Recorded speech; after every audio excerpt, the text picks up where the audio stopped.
এই গরমে খাবার খেতে পারছো না, তাহলে কিন্তু চটপট তোমরা এইরকম একটা চচ্চড়ি বানিয়ে নিতে পারো।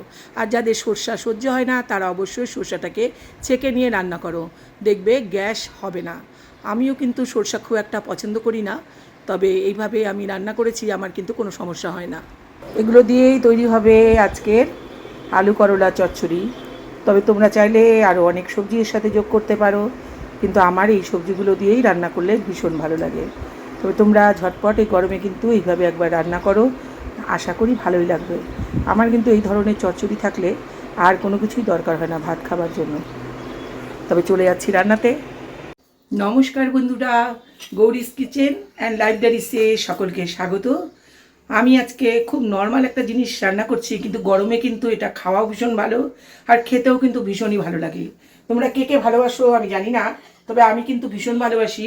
আমার এই পদটি থাকলে আর অন্য কিছু না হলেও চলে। দেখো এখানে আমি কেটে নিয়েছি দুটো করলা, এরকম লম্বা লম্বা করে কেটে নিয়েছি। আর এখানে অল্প একটু বেগুন নিয়েছি, আর এখানে একটু আলু কেটে নিয়েছি। তবে তোমরা চাইলে যেগুলো সবজি ভালোবাসো সেগুলোও দিতে পারো। আমার এই সবজিগুলো দিয়েই ভালো লাগে, সেই জন্য আমি এটা দিয়েই বানাচ্ছি। তবে এর মধ্যে কিন্তু আমি কোনো রকম ডালের বড়ি টড়ি ব্যবহার করব না। চলে যাচ্ছি রান্নাতে। আমি কড়া বসিয়ে রেখেছি অনেকক্ষণ থেকেই, কড়াটা গরম হয়ে গেছে। এর মধ্যে আমি দিয়ে দিলাম একটু সরষার তেল। আমার কড়াটা অনেকক্ষণ থেকেই ইয়ে করে বসানো রয়েছে। আচ্ছা, একটা কথা বলি, আমি কিন্তু প্রথমেই কিন্তু এতে করলাগুলো খুব ভালো করে ভেজে নেব, কারণ করলাগুলো কিন্তু একটু শক্ত হয়। আর এইগুলো সবজি যেগুলো আছে সেগুলো সবই কিন্তু খুব একটা শক্ত নয়, নরম সবজি। এই করলাটাকে সবার প্রথমে আমি ভেজে নিচ্ছি।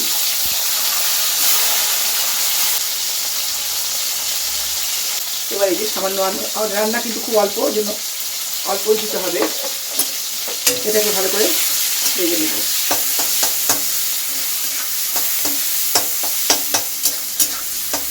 করলাগুলো কিন্তু আমার ভাজা হয়ে গেছে, দেখো আর ভাজার দরকার নেই, তুলে নিচ্ছি। আর এই তেলের মধ্যে এখন আলু এবং বেগুনগুলো ভেজে নেব। প্রথমে ভেজে নিচ্ছি বেগুনগুলো। আমি কিন্তু খুব কম পরিমাণ করছি, কারণ আমার খাওয়ার লোক ঘরে খুব কম, আমরা দুজন খাবো, সেই জন্য আমি একদম অল্প করে করছি। এটার মধ্যেও আমি এখন আর লবণ দিচ্ছি না, কারণ তেলের মধ্যে লবণ রয়েছে, হলুদও রয়েছে। এটা ভেজে একটা বাটিতে তুলে নেব। বেগুনগুলো একটু বেশি ভাজা হয়ে গেল, আলুগুলো ভেজে দিচ্ছি।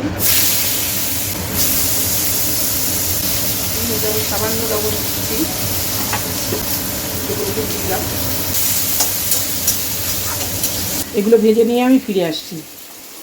আলুগুলো ভাজা হয়ে গেছে, কারণ আর বেশি দরকার নেই ভাজার। এগুলো আমি তুলে নিচ্ছি। এবার এই তেলের মধ্যে আমি একটু পাঁচফোড়ন আর একটু মৌরি ফোড়ন দেবো।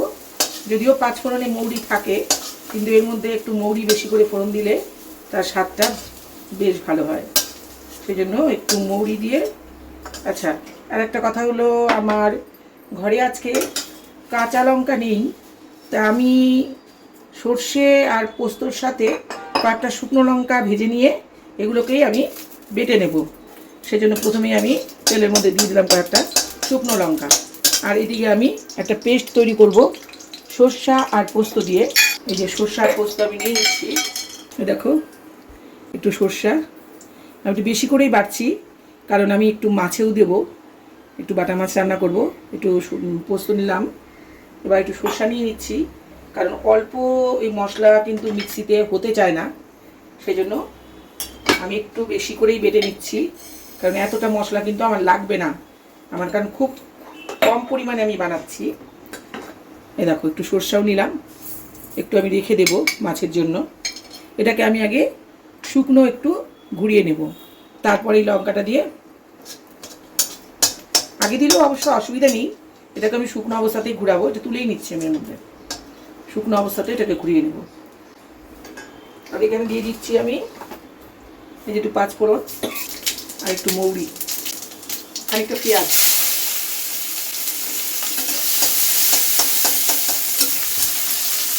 এই যে আমার কিন্তু পেঁয়াজটা কিন্তু দেখো ভাজা হয়ে গেছে, আর বেশি ভাজবো না আমি।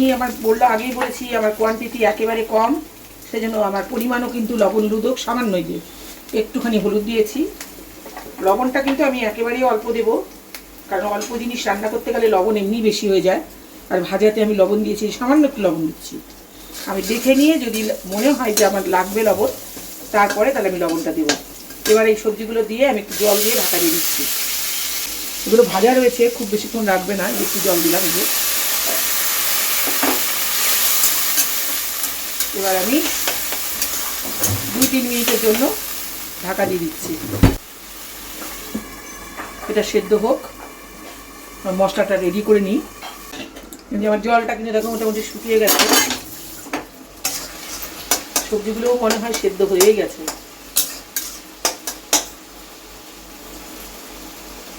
হ্যাঁ, সেদ্ধ হয়ে গেছে, সবই সেদ্ধ হয়ে গেছে। এবার এই দেখো আমি যে মশলাটা তৈরি করেছি, আমি সবটুকু দেবো না, কারণ আমার তরকারি আগেই বলেছি খুব সামান্য। আমি এখানে অর্ধেকটা এর মধ্যে দেবো, আর অর্ধেকটা আমি মাছ রান্না করবো, সরষে বাটা দিয়ে বাটা মাছ রান্না করবো, তার জন্য রেখে দেবো। এই যে একটু দিচ্ছি আমি এর মধ্যে, আর দেবো না।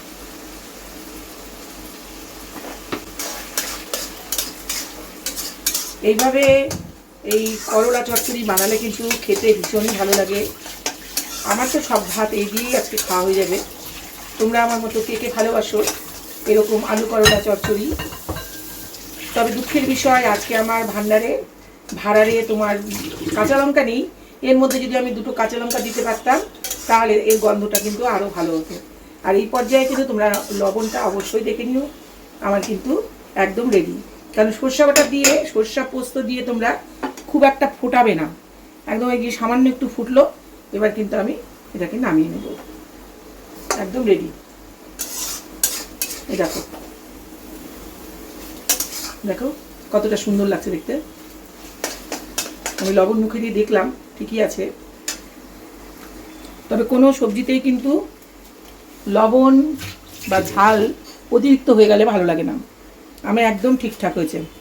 এগুলো আমি একটা বাটিতে এখন তুলে নিচ্ছি। আমার রান্না তোমাদের কেমন লাগে অবশ্যই জানিও। ভালো লাগলে সাবস্ক্রাইব করে তোমরা আমার সঙ্গে থেকো। তোমরা কমেন্ট করলে, বাবার সঙ্গে থাকলে, তাহলে নতুন নতুন ভিডিও বানানোর উৎসাহ পাবো। টাটা, আবার দেখা হবে নতুন কোনো ভিডিও নিয়ে তোমাদের সাথে। দেখো দেখো, দেখতে দেখো, শুধু দেখতে সুন্দর নয়, এটা খেতেও কিন্তু আমি মুখে দিয়ে দেখলাম ভীষণ সুন্দর হয়েছে।